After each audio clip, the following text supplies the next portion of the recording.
নাস্তাটা শেষ করার পর আমরা যারা গৃহিণী যারা ঘরে থাকি তাদের দেখা যায় প্রচুর কাজ থাকে, সেগুলো করে নিতে হয়। আবার যারা দেখা যায় সকালে নাস্তা করে তাদের একটানা কাজ করতে হয়, দুপুরে রান্না করতে হয়, আবার বাচ্চা থাকলে বাচ্চাকে সামলানো, আবার ঘরের অন্যান্য কাজগুলো করতে হয়।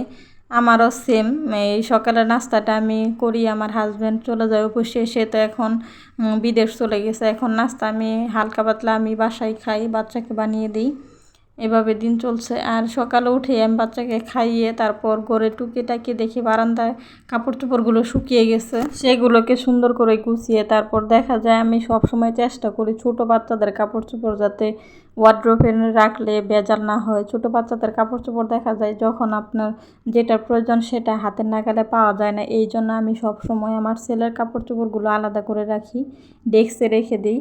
পুরা ডেস্কে তার কাপড় চোপড়গুলো আমি সুন্দর করে গুছিয়ে রাখি। আমি বারান্দায় দিয়েছিলাম কাপড় চোপড়গুলো, শুকিয়ে গেছে, নিয়ে আসলাম ঘরটা, বিছানাটা পরিষ্কার করে।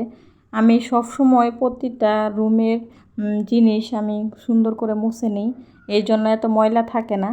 যখন সময় পাই না হঠাৎ 1-2 দিন মিট যায়, নাহলে আমি হালকা পাতলা করে মুছে নিই। এদিক দিয়ে দেখেন আমার ছেলে ওয়াকারের উপরে পটিটা সে তুলে রাখছে। 2টা বেডরুমেই আমি চেষ্টা করি সব সময় জানলাগুলো খুলে দেওয়ার জন্য। আবার সন্ধ্যা হওয়ার সাথে সাথে আমি জানলাগুলো লাগাই দিই যাতে করে মশাগুলো না আসতে পারে। নিচতলায় থাকা হয়, নিচতলা থাকলে সুবিধা আছে অনেক উপরে। আপনাদের সাথে আরেকদিন শেয়ার করছিলাম, আমি সব সময় যে চেষ্টা করি যে বাহিরের আলো বাতাস যাতে ঘরে আসে, ভালো লাগবে। প্রাকৃতিক আলো বাতাসগুলো অনেক ভালোই লাগে আমার কাছে। এদিক দিয়ে আমি সুন্দর করে টেবিলটাকে মুছে নিচ্ছি।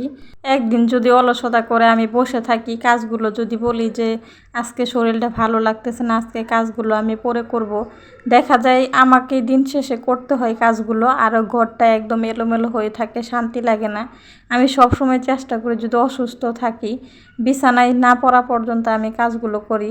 কাজগুলো যদি আমি বলি যে এখন করব না পরে করব, দেখা যায় অনেকগুলো কাজ হয়ে যায়। যেটা যখন কাজ করতে হবে আমি তখনই চেষ্টা করি সেই কাজটা করে আগানোর জন্য, যাতে করে পরে অসুবিধা না হয়। বাচ্চার ঘর আমি সবসময় চেষ্টা করি যে সুন্দর করে গুছিয়ে রাখার জন্য, কিন্তু আমি গুছিয়ে রাখলেও আমার ছেলে সব সময় এলোমেলো করবেই। দেখা যায় এই যে বেডরুমটাকে আমি সুন্দর করে গুছাইলাম, সে এখন নিয়ে শুয়ে আছে বালিশ, আমাকে জিজ্ঞেস করছে যে আম্মু আমি এখানে শুই।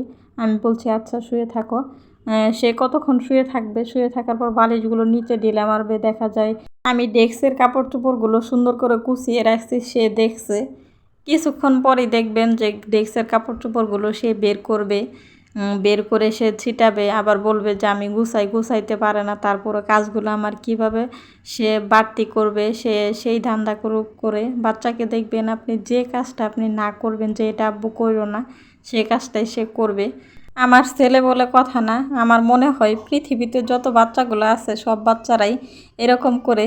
আপনি যে কাজটা করবেন বা বলবেন যে এই কাজটা আব্বু কইরো না, সে সেই কাজটাই করবে, ভাবে যে এই কাজটাতে তো অনেক মজা, এখানে এই কাজটা করলে হয়তো বা ভালো লাগবে, আম্মু না করছে সেই কাজটা করে দেখবে। সে এত পরিমাণ দুষ্টামি করে।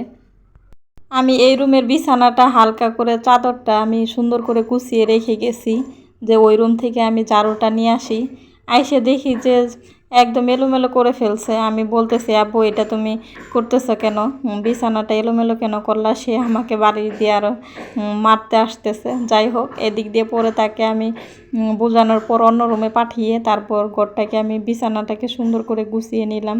এখন বেসিংয়ে আসছি, বেসিং কালকে পরিষ্কার করা হয়েছে, তারপরে এলোমেলো হয়ে যায়। হুটহাট কাজ করি, একা একা কাজ করতে হয়, সুন্দর করে এখন গুছিয়ে নিচ্ছি। আপনাদের সাথে সব কাজটা আজকে ঘর গুছানো শেয়ার করা হয়েছে টুকিটাকি। আমার কাছে মনে হয় ঘরে সারাক্ষণ সকাল থেকে রাত পর্যন্ত থাকা হয় আমরা যারা গৃহিণী, ঘরটা এলোমেলো থাকলে ভালো লাগে না, শান্তি লাগে না। এই জন্যে আমি সকালের নাস্তাটা শেষ করে ঘরের জিনিসপত্র তারপরে যত মোছামাছি আছে সব কিছু আমি পরিষ্কার করে ক্লিন করে তারপর আমি রান্নাঘরে যাই রান্না করতে। এতে করে আমার কাছে ভালো লাগে, শান্তি লাগে যে এখন রান্না শুধু বাকি আছে। তারপর রান্নাটা শেষ করে বাচ্চাকে গোসল করিয়ে খাইয়ে তারপর তাকে শুইয়ে দিই। এটাই আমার প্রতিদিনের রুটিন। টাইম টু টাইম কাজগুলো না করলে আমার কাছে ভালো লাগে না। দেখা যায় একটার আগে সবসময় শেষ করে দিই কাজ।